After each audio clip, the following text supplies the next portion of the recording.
Hey everybody, it's Jason Blaha here with Jason Blaha Strength and Fitness, and today I want to chat with you guys and gals a little bit about how the supplement industry does not have a choice but to be a scam industry. It can't make products that work even if it wanted legally for the most part. But a quick reminder, if you guys will please click like down below, be greatly appreciated. If you're not subscribed or following, please do so. And if you'll be kind enough to drop me a comment down below, I would appreciate it so much. Thank you. It's a topic that upsets a lot of people and they're not always aware of it, but what they don't understand is that barring a few minerals and vitamins, and we could argue how much those even work, sometimes in their free form, that's even a point of enormous contention, particularly with a lot of vitamins. Just be aware of that.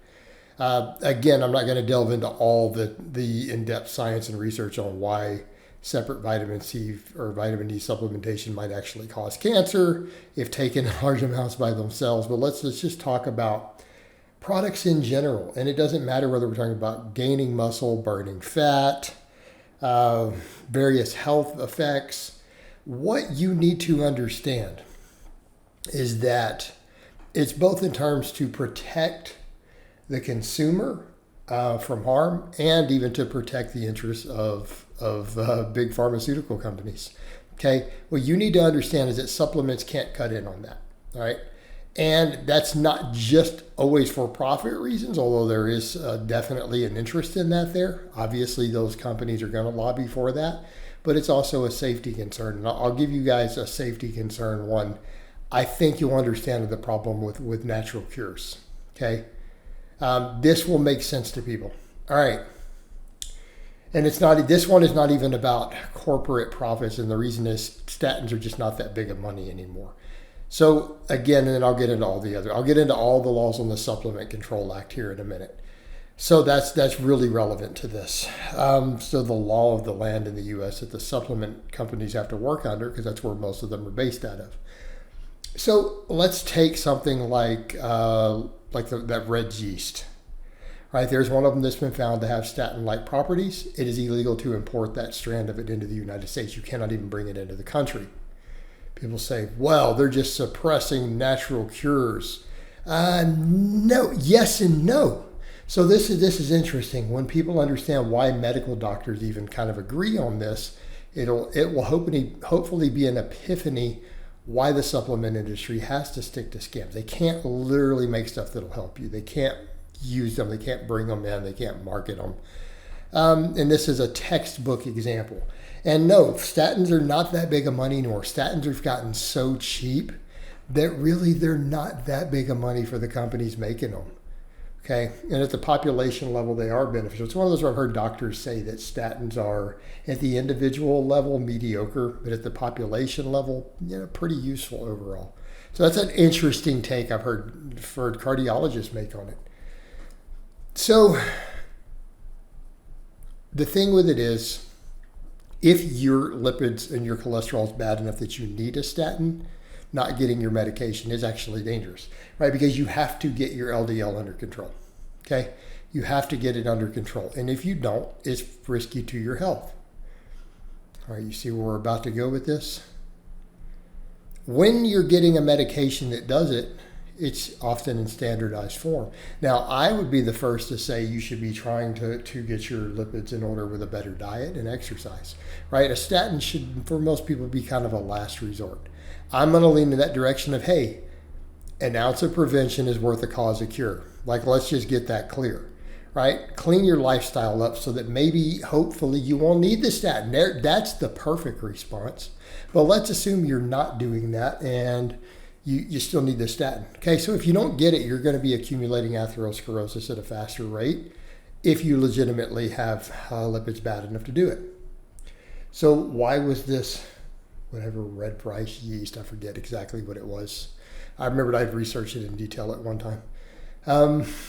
Why then is it outlawed? Because it's an herb doing it. It's a plant doing it, and here's the problem. It's inconsistent. When you're getting the medical statin, you know exactly how much you're getting. 10 milligrams is 10 milligrams within a 1% margin of error, 1 or 2%, right? Does everyone understand this? It's standardized. You know exactly how much of the drug you're getting. When you are dealing with something like a plant like this, the amount that's in the batch varies from plant to plant. Okay? Well, why is that a problem? Well, it means you're not going to consistently get your medication. So if you're taking it in place of the medication, it's a problem, both in terms of side effects and the direct effects. All right. So if you're taking it and it's not working because you're not getting enough, what's going to happen? Your health is at risk. For all those weeks where you got a weaker batch that wasn't working right, guess what? You're accumulating atherosclerosis. Well, it's semi-permanent. It's causing harm. And if you're at risk of heart disease from it, this is potentially dangerous. So in this case, if you're using this plant to try to do the same thing as the statin, it's only going to work when it works. If you happen to get a batch that's at the right potency. And if you don't, and it's too weak, you're not going to get the benefit. So then what happens? You're adjusting your dose to try to get it to where you want it. Well, what happens when you get a strong batch? Now you have one that's too strong.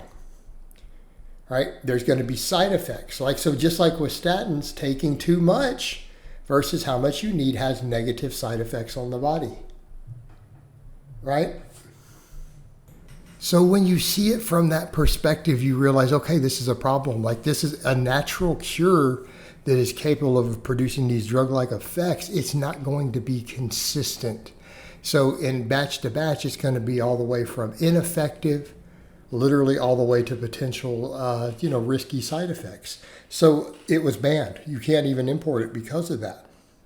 So this is the problem with the supplement industry. So they are not allowed to make products or import products that are really capable of having pharmaceutical medicine level things, because all medications have side effects and they have a minimum effective dose. And so dialing in something like that from an herb is just not workable. Okay, so this really and truly ties the supplement industry's hands. So what ends up happening, if they do find something that works, government's going to step in. The FDA is going to step in and say, yeah, no, you can't sell this. Literally for that reason. Okay? The other end of it is that the supplement industry has lobbying money, and they got a law passed in the 90s. It's been the law of the land for 30 years now, over 30 years, to where they're allowed to sell products that don't work. They just have to be careful about how they market them, how they advertise them. They also don't have to do safety or effectiveness testing, because they don't want to find a bunch of independent studies showing that they work, because if they work, they're not going to be able to keep selling them. Just like we saw with ephedra, they found one that really worked, and the government came in and outlawed it and said, you're not going to sell this. Well, there was a big study that showed it was really actually a potent fat burner, had a significant impact on metabolic rate. It got outlawed. They said the government stepped in and said, no, you're not going to sell this. Okay, and by that same token, they also gave them an exception. They don't have to do any safety testing. Okay, this means they don't have to make products that are safe. They got an exception because, well, they're not allowed to make products that work. So they should be relatively weak. So they should be safe. So they don't have to test it. And here's the law that they were given. As long as they don't know they were unsafe, they can't retroactively hit them for it. So what they check is that if it turns out that a supplement is dangerous, okay, they let them go and say, you know what, you didn't know it was dangerous because there was no real testing. Unless they find evidence, they'll dig through the memos and they'll look through records and they'll do internal checking and try to get insiders to discuss it, right? They'll try to get a deep throat in there and see if any of the people, the executives at the supplement company, knew it was dangerous and it had evidence or signs of it. And if they find that, then they're in trouble, because then they're not allowed to knowingly sell a dangerous product, or that they strongly suspect. That means knowingly. Okay? So as long as they don't do any real safety testing, they're not at risk. They are not in trouble. They know this. So by that same token, supplement industry is not only isn't required to do safety testing, it's technically in their best interest personally to not do any, to just run with it and take whatever swamp algae they find and hope it doesn't really work, and hope that it's safe and not test anything at all with any real testing. And the system and laws are set up that way for this industry.